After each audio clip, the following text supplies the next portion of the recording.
સુરત સહિત દક્ષિણ ગુજરાતમાં કમોસમી વરસાદની આગાહી વ્યક્ત કરવામાં આવી રહી છે, જેથી ઊભા પાકને નુકસાન થઈ શકે છે, જેમાં ખાસ કરીને કેરીના પાકને ભારે નુકસાન થાય તેવી આશંકા વ્યક્ત કરવામાં આવી હતી।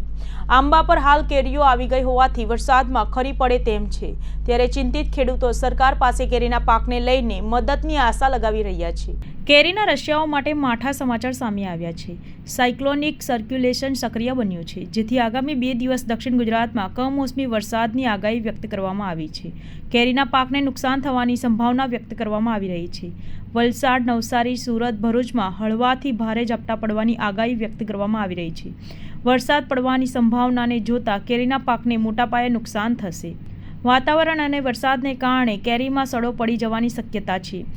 ખેડૂતોના પાકને બચાવવાનો પ્રયાસ કરવા ખેડૂત આગેવાન જયેશ પટેલે અપીલ કરી છે।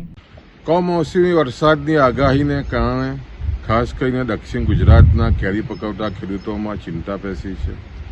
દક્ષિણ ગુજરાત ખાસ કરીને બાગાયતી પાકમાં કેરીનો પાક લગભગ વલસાડ, નવસારી, સુરત થઈને 80 થી 85 હજાર હેક્ટરમાં કેરીના બગીચાઓ છે, ને જે રીતે વેસ્ટર્ન ડિસ્ટર્બન્સને કારણે જે રીતે સર્ક્યુલેશન આવી રહ્યું છે અને વરસાદની જે રીતની ઝાપટાની આગાહી થઈ છે, સ્વાભાવિક છે કે કમોસમી વરસાદ આવે એટલે ખેડૂતોને ચિંતા થાય।